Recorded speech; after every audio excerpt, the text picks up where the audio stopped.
नमस्कार बच्चों। तो आज का पाठ प्रारंभ करने से पहले आप अपना जो भी है कॉपी पेन पेंसिल लेके और किताब जो आपकी रहेगी आज भारत की खोज, और पाठ का नाम है युगों का दौर। और युगों का दौर हम पढ़ चुके हैं। आज रह गए हैं उनके प्रश्न उत्तर। तो ये प्रश्न उत्तर हम उनको पढ़ेंगे, समझेंगे और उसके बाद हम साथ साथ में लिखने का भी प्रयास करेंगे। ठीक है। तो पहला प्रश्न है आज आपका, मौर्य साम्राज्य के अवसान के बाद भारत किन किन स्थितियों से गुजरता रहा। उत्तर है, मौर्य साम्राज्य के अवसान के बाद शुंग वंश प्रभुत्व में आया। उसका शासन अपेक्षाकृत छोटे क्षेत्र पर था। दक्षिण में बड़े बड़े राज्य उभर रहे थे। उत्तर में काबुल से पंजाब तक भारतीय यूनानी फैल गए थे। ठीक है, ये उसका उत्तर है। आप थोड़ा सा समझ लेंगे मौर्य साम्राज्य के बारे में।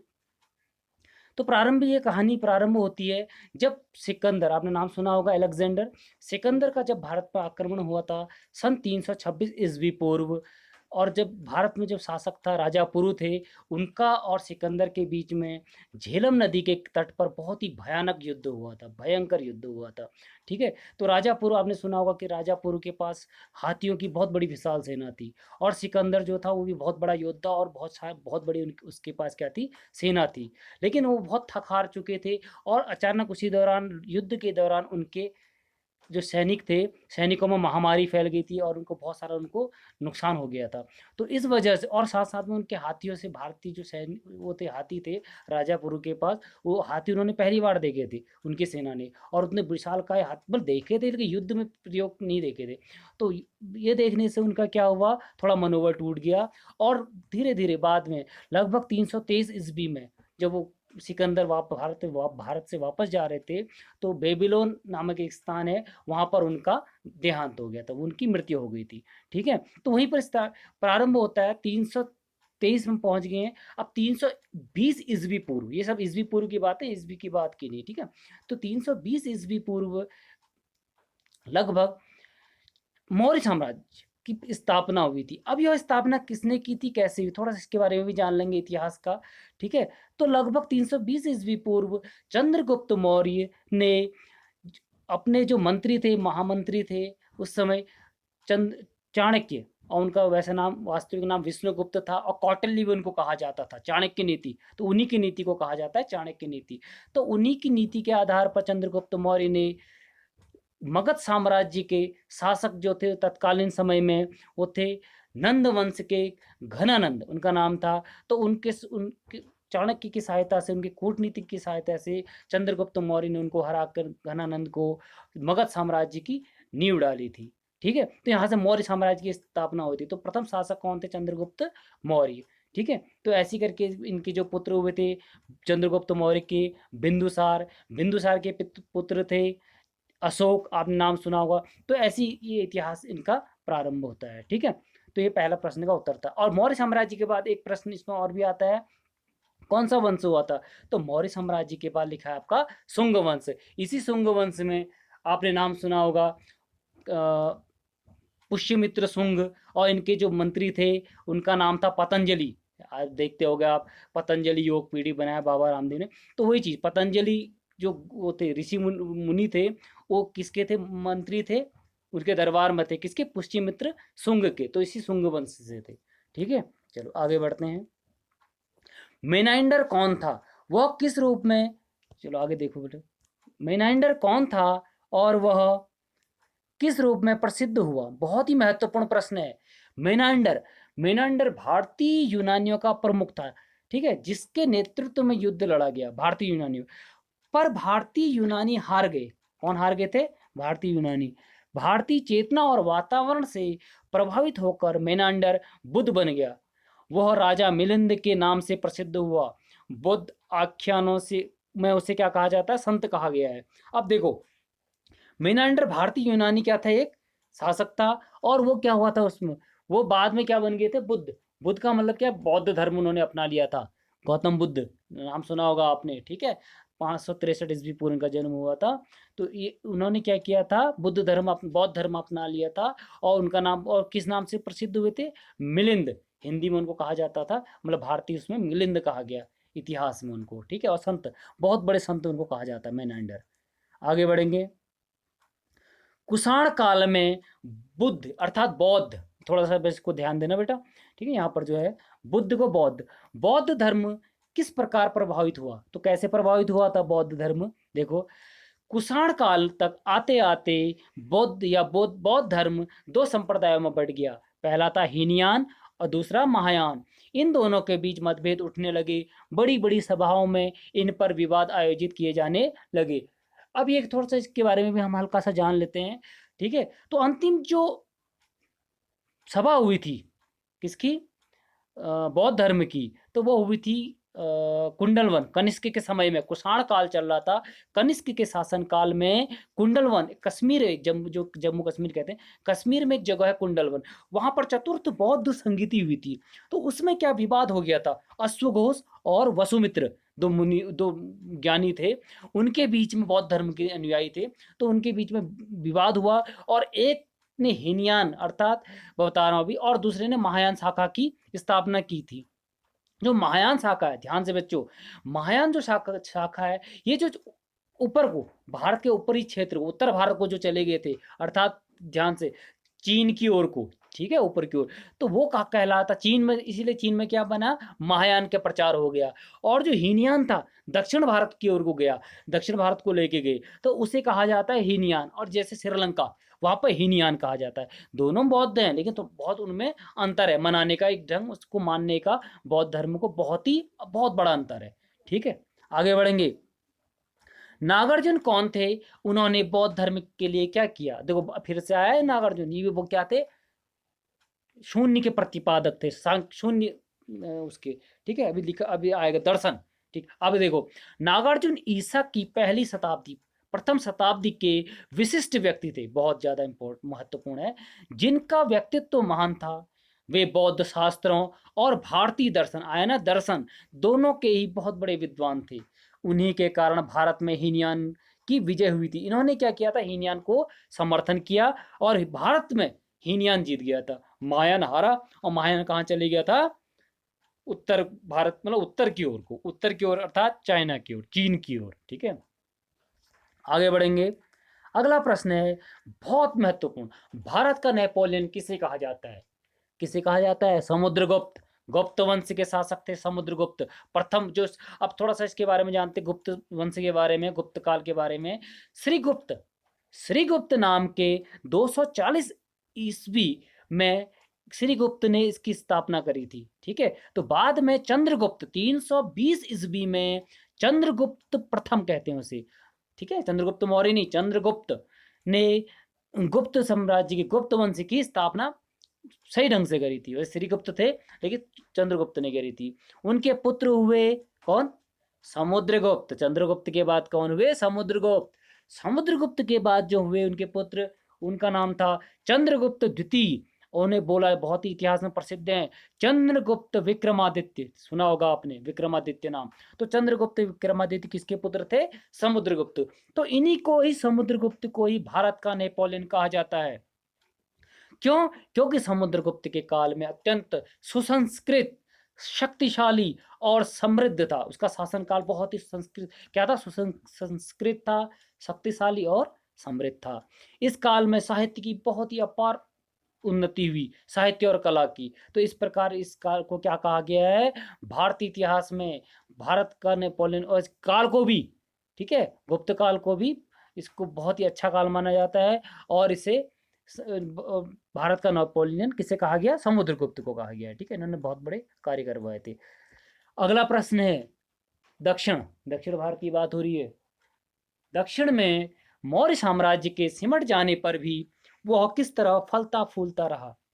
अब तो हुआ क्या था, दक्षिण भारत लगभग लगभग समाप्त हो चुका है, फिर भी कैसे फला, कोई तो होगा वहां पर, ठीक है, कैसे रहा। तो मौर्य साम्राज्य के सिमट जाने के बाद हुआ क्या था, जब मौर्य साम्राज्य के समाप्त हो गया था, तो दक्षिण भारत बारीक दस्तकारी और समुद्री व्यापार का केंद्र बना रहा, बिल्कुल बना रहा है दक्षिण भारत में, ठीक है। समुद्र का व्यापार वहां पर रहा था, जैसे चोल वंश भी चाहे हुआ था वहां पर, आएगा आगे से, अब बाद में आएगा, ठीक है। तो ये चोल, राजेंद्र चोल, राजशेखर, इन्होंने क्या किया था, पूरे समुद्र में श्रीलंका तक इन्होंने कब्जा किया हुआ था, क्योंकि इनकी क्या थी, वहां समुद्र में इनकी पकड़ थी, इनकी नौका सेना अच्छी थी, ठीक है, समुद्र में। यहाँ दूर दूर के देशों से हाँ जहाज पर माल, ठीक है, तो क्या आता था, जहाज पर माल पहुंचाया करते थे कि, ठीक है, विदेशों से यहाँ पर क्या आता था, सामान आता था। यूनान, हाँ यूनान बस्तियां और रोम के सिक्के भी पाए गए हैं, कहाँ पर, दक्षिण भारतों में, ठीक है।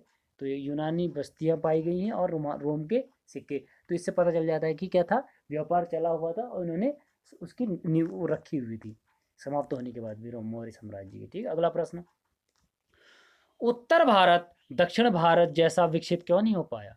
उत्तर भारत पर पश्चिमोत्तर दिशा से हमले होते रहे, बिल्कुल होते रहे, पश्चिम भाग से, जैसे कहाँ से, ये गुजरात, पंजाब, ये वाला भाग, जो पाकिस्तान वाला। इन हमलों के कारण बहुत से लोग, राजगीर, शिल्पी, कारीगर आदि दक्षिण भारत में जाकर बस गए।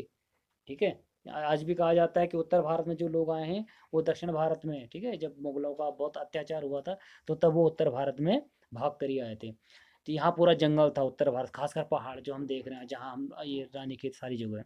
उत्तर भारत हमलावरों की नीतियों, संस्कृति और परंपरा से अधिक प्रभावित रहे हैं। बहुत सही बात है। अगला प्रश्न है, विदेशी यहाँ लंबे समय तक शासन करने में सफल क्यों रहे, क्यों रहे, बिल्कुल सही, फूट की नीति। और हमारे अलग अलग, देखो अभी विदेशी हमलावरों ने जब भी भारत पर हमला किया, वे यहाँ आकर अपनी संस्कृति और परंपराओं तक ही सिमट सिमट कर न रह सके। उन्होंने जल्दी अपनी आप को इस देश और इसकी सांस्कृतिक परंपरा में ढाल लिया, इसलिए वे लंबे समय तक शासक बने रहे। क्या हुआ कि वो जल्दी यहाँ पर आए और सिमट कर नहीं रहे कि यार हम यही हैं, ठीक है, हम यूनानी हैं, हम ऐसा शक हैं, ठीक है, ऐसा कुषाण है, ऐसा करके नहीं। उन्होंने तुरंत क्या किया, यहाँ आए, यहाँ की संस्कृति, सब चीज़ों को उन्होंने घुले मिले लोग, ठीक है, यहाँ की सब चीज़ों को समझा उन्होंने, परिवेश को समझा, और तुरंत यहाँ पर उन्होंने शासन करना प्रारंभ कर दिया। ठीक है, तो ये होता है। अगला प्रश्न है, सामाजिक ढांचे और भारतीय दर्शन के बीच दिलचस्प बात क्या है। बिल्कुल, सामाजिक ढांचे, भारतीय दर्शन, दर्शन क्या है भारत की, बहुत है, सांख्य दर्शन, ठीक है, न्याय दर्शन गौतम मुनि, सांख्य कपिल मुनि, ऐसे करके बहुत सारे वो है। अभी योग दर्शन बोला था ना मैंने, योग के पतंजलि, तो योग दर्शन पतंजलि, ठीक है, ऐसे करके बहुत सारा है। तो सामाजिक ढांचे और भारतीय दर्शन के बीच दिलचस्प बात यह है कि भारतीय सामाजिक ढांचा सामुदायिक था, जिसमें रीति रिवाजों का कड़ाई से पालन करना पड़ता था। बिल्कुल है। जबकि भारतीय दर्शन क्या था, अत्यधिक व्यक्तिवादी था, व्यक्तिनिष्ठ, मतलब व्यक्ति पर आधारित था, बस इंसान से इंसान तक। उसकी सारी संरचना था व्यक्ति के विकास को लेकर थी, उसके सारे जो क्या था, उसका जो ध्यान था, हमारी संस्कृति का, भारतीय संस्कृति का सिर्फ व्यक्ति का विकास करना, ठीक है, बस। लेकिन बाकी विदेशी दर्शन में क्या था, सारे उसका सामाजिक रीति वह सब का पालन करना। अगला प्रश्न, ठीक है बेटा, कुछ ये मात्राएं हैं, इनको ध्यान रखेंगे, इनको सही कर लेना। भारत में किन किन क्षेत्रों में समनव्य की भावना दिखाई पड़ती है, किन किन क्षेत्रों में। भारत में बाहर से आने वाले विभिन्न तत्वों के बीच ही समन्वय किया गया है, समन्वय किया गया है। यहाँ व्यक्ति के बाहरी और भीतरी जीवन तथा मनुष्य और प्रकृति के बीच भी समन्वय का प्रयास किया गया है। बिल्कुल, समन्वय में से उसकी एकता की बात हो रही है, जोड़ने की, एकता की, ठीक है। अगला, भारतीय रंगमंच का मूल उद्गम कहाँ मिलता है, उनकी शैली क्या थी। भारतीय रंगमंच का मूल उद्गम, भारतीय रंगमंच का मूल उद्गम कहाँ से मिलता है, अच्छा बताओ। ऋग्वेद की ऋचाओं और संवादों में मिलता है, रामायण और महाभारत के नाटकों में उल्लेख मिलता है, इनकी शैली नाटकीय है, भारतीय रंगमंच नाटक, ठीक है। तो कैसे, ऋग्वेद, आपको पता होगा वेद चार होते हैं, ऋग्वेद, यजुर्वेद, सामवेद, अथर्ववेद, ठीक है, ऐसी रामायण महाभारत महाकाव्य हैं, ठीक है, ऐसी वह उपनिषद हैं, ठीक, ऐसी पुराण हैं, 18 पुराण हैं, विष्णु पुराण, वामन पुराण, मत्स्य पुराण, ऐसे करके बहुत सारे, गरुड़ पुराण, बहुत 18 पुराण हैं, ठीक है, ऐसे करके, ठीक, आगे बढ़ो। यूरोप को प्राचीन भारतीय नाटकों की जानकारी कब हुई, तो कब हुई थी प्राचीन भारतीय नाटकों के बारे में बात हो रही है यहाँ पर। तो यूरोप को प्राचीन भारतीय नाटकों की जानकारी किस कब हुई, जब अनुवाद हुआ होगा ना किसी चीज़ का, 1779 में हुई, जब कालिदास द्वारा रचित नाटक शकुंतला का, देखो ये कालिदास ने, उस समय की बात नहीं हो रही, कालिदास ने तो बहुत पहले लिख दिया था, ठीक है। तो नाटक शकुंतला लिखा था कालिदास का, उसका जो किसने किया था, अंग्रेजी में अनुवाद किया था विलियम जोन्स, आएगा, बहुत महत्वपूर्ण प्रश्न है। विलियम जोन्स कृत अनुवाद प्रकाशित हुआ। इस अनुवाद के आधार पर जर्मन, फ्रेंच, डेनिश और इटालियन में भी इसका अनुवाद किया गया। ठीक है, तो इसलिए कैसे प्राचीन जो भारतीय नाटकों की जानकारी कब हुई उनको, किनको, यूरोपियों को कब हुई, जब विलियम जोन्स ने अनुवाद किया किसका, कालिदास चरित शाकुंतला या शकुंतला का। ठीक है, भवभूति, भवभूति कौन थे, भवभूति संस्कृत भाषा के प्रसिद्ध नाटककार थे, है ना। 10 कुमार चरितम ऐसे करके इनकी बहुत सारी कुछ रचनाएं हैं। वे 7वीं शताब्दी में नाट्य क्षेत्र के चमकते सितारे थे, 7वीं शताब्दी के। कालिदास के बाद इनका ही स्थान है, ये संस्कृत के कालिदास भी थे लिखने वाले, और ये भी भवभूति भी। भारत में भवभूति बहुत लोकप्रिय रहे हैं, बिल्कुल बता दिया मैंने। संस्कृत भाषा अद्भुत रूप में समृद्ध भाषा है, ऐसा क्यों कहा गया, क्यों कहा गया संस्कृत भाषा। और आपको पता है हिंदी की भी आदि जननी किसे कहा जाता है, दो प्रकार, वैदिक संस्कृत फिर लौकिक संस्कृत, जो भाषा की उत्पत्ति ऐसे हुई थी, वैदिक संस्कृत, लौकिक संस्कृत। उसके बाद पाली आई थी, जब ये गौतम बुद्ध ने चल आए थे ना, तो बौद्ध धर्म हुआ था, तो पाली भाषा। फिर उसके बाद प्राकृत, अपभ्रंश। प्राकृत कब चल रहा था, जब महावीर, जब ये जैन धर्म चल रहा था, उन्होंने इसका प्रचार किया था। प्राकृत, फिर अपभ्रंश, अवहट्ट, ऐसे करके इनका तोड़ ओड़ के फिर क्या हुई थी, धीरे धीरे खड़ी बोली आई, खड़ी बोली से यही क्या बनी बाद में, हिंदी भाषा। ठीक है, तो ये भाषा की उत्पत्ति भी शासन ने बता दी बच्चों। अगला प्रश्न, सर ये विलियम जोन्स अभी आया ना, अभी कालिदास की जो इन्होंने क्या किया था, कालिदास की रचना जो थी शकुंतला का अनुवाद किया था। विलियम जोन्स ने संस्कृत के बारे में क्या कहा था, क्या कहा होगा तुमको। सर विलियम जोन्स ने 1784 में संस्कृत की प्रशंसा करी थी और कहा था संस्कृत, ये लॉ को हटा देने बच्चों, ये देखो यहाँ पर, ठीक है, ये कुछ नहीं है, ऐसे हटाओ। संस्कृत भाषा चाहे कितनी ही पुरानी हो, पर इसकी बनावट अद्भुत है। यह यूनानी भाषा से अधिक पूर्ण और लातिनी के मुकाबले इसे बोलते हैं लैटिन एक भाषा है, आप चेक कर लेना, इसको लैटिन बोलते हैं, लातिनी बोलते हैं इसको हिंदी में। ठीक है, अंतर है। लातिनी के मुकाबले क्या है, उत्कृष्ट है। इसके अलावा यह दोनों भाषाओं से अधिक परिष्कृत है। इन दोनों भाषाओं से किस किस किस भाषा से है ये, लातिनी और यूनानी भाषा से।